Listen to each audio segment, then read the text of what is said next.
Your consciousness is sent back to when you were at age 15. And you maintain all of your current knowledge and experience. What do you do? Well, knowing me, I don't make the stupid choices I made for the past 31 years. But also knowing me, I would make totally different stupid choices. Because I'm human. Just because I could now avoid the traps I had fallen into back then. This does not mean I would not fall into different traps. But hopefully the sum total would be a better life. I know there are career changes I would make. There are financial decisions I would do a better job with. For instance, on the day I graduated college, Apple stock sold for 15 cents a share. If I had bought $5,000 worth of Apple stock that day, I could sell that today for $4.6 million. So there's that. Warn my grandma that she has cancer that will kill her in 9 years because they caught it too late. Focus on high school a bit better. Try and keep in touch with my best friend at that time a bit better after she moved across town. Talk with my dad more about family and stuff. Apologize for being a little shit in middle school more. Figure out my major a lot faster. I was in my freshman year of high school. I'd go back and relive those years being completely and totally myself like I should have done way back when. Take better care of my teeth. Edit. Wow. Thanks for the awards. Looking back, I wish it had been explained that cavities were growing holes in my teeth. And not something invasive, like a bacteria. Don't date my first girlfriend. Try to maintain friendships while moving. Take college more seriously.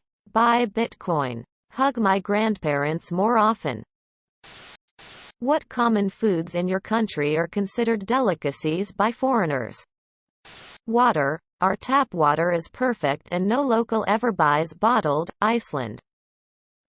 It was supposed to be caviar, but now it's also unaffordable for us. Cries in Russian. Forest berries perhaps. I live in Finland. We have a lot of forests. So lot of berries such as blueberries and lingonberries. Everyman's rights mean that you can just go and pick as much as you can find.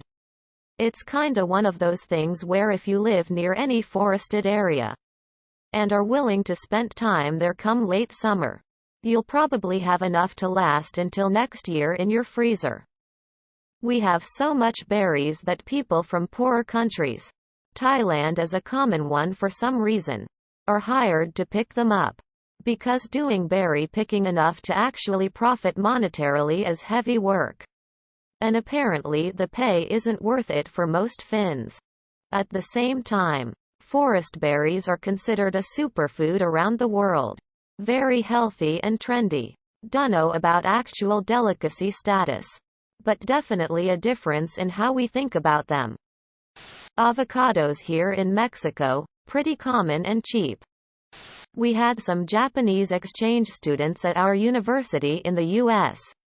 And when they saw the cubed melon on the salad bar, the standard watermelon, cantaloupe, honeydew mix, they thought we were living like royalty. Apparently melon is a really expensive, special occasion food over there. Hawaii has somehow turned spam into a sought-after food, especially by visitors from Japan. Lawyers of Reddit. How do you argue without crying? It's less about crying from the running the case argument, and more about the stress and sadness of the subject matter. But for the most part, cases aren't two lawyers having a heated argument with each other. They're just factual, legal submissions, often aggressively delivered, to try convince a judge or jury to favor their side. Honestly, most of lawyering happens on paper, even for litigators. My husband is an attorney for family law and does a fair deal of cases involving child abuse. He doesn't cry during argument, before or after. He just never sleeps. I've only cried once during a sentencing hearing when I was a prosecutor. It had to do with a mother selling her 11-year-old to a bunch of men. But the rest of it, you save it for before or after. Typically you get angry or anxious or worried during hearings, not teary. Can't do it, that's why I'm practicing patent law. Law school simply sucks the soul out of you before you ever get to that point. What's something that people glamorize but it's actually just extremely toxic? Romantic comedy behavior. TikTok trends that challenge or test trust in relationships. It's not funny or cool to mess with someone's feelings and trust just for more views. Treating disabled people as if they were there just to inspire non-disabled people. Just let them be. It's not their job to inspire you. People that describe their relationship as, when it's bad, but when it's good it's like nothing you've ever known. Or some variation of this. Like NAHHH. That screams abusive to me. Huge weddings you can't afford. Being sleep deprived. For $5,000 you have to watch the same movie on repeat for 48 hours. What movie are you picking? $5,000. I think you underestimate how broke I am. Throw on any movie. Any movie my kid is now watching. I have to watch that on repeat for way more than 48 hours. Might as well get paid for it. Groundhog Day. I might watch a movie that I don't like much so after watching it so many times. I might like it at some point but then again it doesn't matter. $5,000 on the line. I'd pick one of those super fucking long documentaries that go for 5 hours. Airplane. People who got fired for the stupidest reason. What happened? I worked in a customer service call center for an insurance company. A customer called in and had a medical emergency. Probably a heart attack. But I'm not sure. While I was on the phone with her, I used the phone in the empty cubicle next to me to call 911 and stayed on both lines to be sure. That EMS got to her. I was fired because A. I took too long on calls already and this was exceptionally long. B. I made an unauthorized outgoing call. And C. I gave the customer's personal information, name and address, out to the 911 operator. Accepted job and notified them I would need X date off for my sister's wedding. 2 months after the start date. Came back from my sister's wedding and shit hit the fan while I was gone. Not my responsibility. But my name was on some of the changes in the document. Canned that day for not being there when they needed me. The schedule was hanging off the wall and it was magnetized. Everyone's names were little magnets.